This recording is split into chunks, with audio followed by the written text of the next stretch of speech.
Dewan Perwakilan Rakyat Daerah Provinsi Sulawesi Tengah menggelar rapat gabungan Komisi 2 dan Komisi 3 guna menindaklanjuti temuan aktivitas tambang ilegal di wilayah Parigi Mutong saat kunjungan kerja beberapa waktu sebelumnya. Dalam rapat gabungan, DPRD Sulteng menyoroti dampak kerusakan lingkungan akibat aktivitas tambang di 3 wilayah, yakni Desa Buranga, Desa Ampibabo, dan Desa Kayuboko.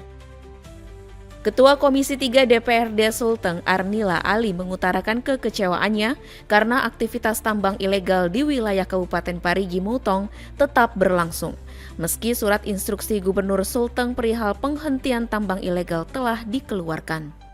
Setelah kami turun kemarin di lokasi, itu di Kayuboko sendiri masih ada aktivitas pertambangan. Nah, itu masih ada alat. Nah, aturan IPR itu kan tidak boleh menggunakan alat. Yang kita sesalkan, sudah ada surat pemberhentian dari gubernur, kenapa aktivitas itu masih berjalan. Bahkan hari ini yang terjadi di Buranga sendiri itu ada investor orang asing. Pemerintah kabupaten menginginkan bagaimana caranya untuk melegalkan. Nah, proses ini kan sudah sementara dilakukan. Jadi memang pemerintah kabupaten itu seperti instruksi dari pemerintah provinsi menangkap atau melarang penambangan ilegal, dan itu kan sudah lakukan. Polres Parigi Mutong sudah beberapa unit menangkap para pelaku-pelaku itu, dan faktanya ada. Jadi setelah itu muncul lagi yang lain. Usai penyampaian pendapat, DPRD Sulteng dan Pemkat Parigi Mutong bersepakat untuk menghentikan segala aktivitas pertambangan ilegal. Sementara koperasi yang mendapat izin pertambangan rakyat atau IPR diminta untuk melengkapi persetujuan Dinas Lingkungan Hidup Sulteng, termasuk dokumen rencana tambang dan rencana pasca tambang.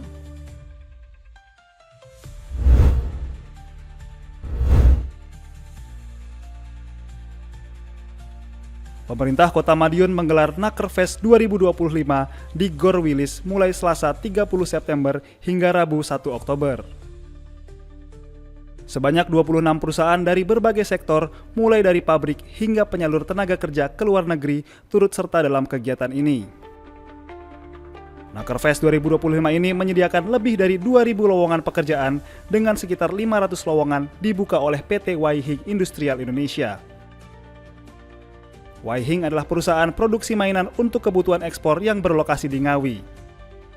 Wali Kota Madiun, Maidi, saat membuka kegiatan ini menyebut dari jumlah tersebut minimal 50% diharapkan terisi melalui ajang Nakerfest 2025. Tanpa pengalaman kan susah untuk itu.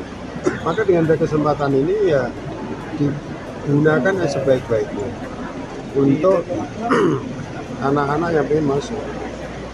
Kalau tidak sesuai angan-angan, jalankan aja dulu. Ini yang penting.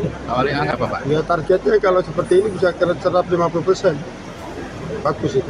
Selain penyerapan tenaga kerja, Nakerfest juga memberikan peluang bagi para pencari kerja untuk menyesuaikan diri dengan kebutuhan pasar. Surat lamaran. Udah bikin surat lamaran memang ya? Ya. Naruh di berapa pabrik tadi, Pak? Ada 3. Siapa aja, Pak? Di pabrik apa aja tadi, Pak? PT Waihing, Inka, sama Royal. Kalau sekarang susah sih. Susah ya? Iya, jujurnya susah. Makanya ada job dari ini senang. Iya. Berdasarkan data Dinas Tenaga Kerja dan Koperasi Usaha Kecil Menengah, angka pengangguran di Kota Madiun mencapai 4,38%. Untuk menekan angka tersebut, Pemkot Kota Madiun selain menyelenggarakan job fair, juga memberikan pelatihan skill sesuai kebutuhan pasar agar masyarakat dapat langsung terserap di dunia kerja. Untuk menekan angka tersebut, pemerintah Kota Madiun selain menyelenggarakan job fair, juga memberikan pelatihan skill sesuai kebutuhan pasar agar masyarakat dapat langsung terserap di dunia kerja.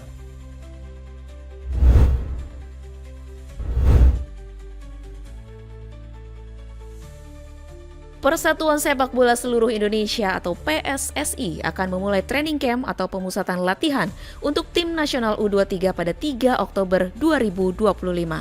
Training camp dilakukan sebagai persiapan jelang laga SEA Games 2025 mendatang. Dalam konferensi pers di Jakarta Senin 29 September, Indra Syafri yang kini mengemban tugas sebagai pelatih timnas U23 untuk SEA Games 2025 memastikan PSSI telah mengantongi 50 daftar nama pemain terbaik. Nama-nama tersebut dipercaya mampu membela timnas U23 di ajang SEA Games. Dari 50 nama tersebut akan dipilih 32 pemain untuk mengikuti pemusatan latihan. Mengenai program, setelah kami mendaftarkan pemain dan melihat semua pemain, tentu kita akan amati mereka nanti di TC tahap pertama. Alhamdulillah kemarin Pak Ketum juga setuju bahwasanya kita harus segera membentuk tim dengan TC pertama yang akan kita lakukan, yaitu pada tanggal 3 ini. Indra melanjutkan dari 32 pemain yang melakukan pemusatan latihan nantinya akan dipilih 23 pemain untuk bertanding sesuai regulasi SEA Games.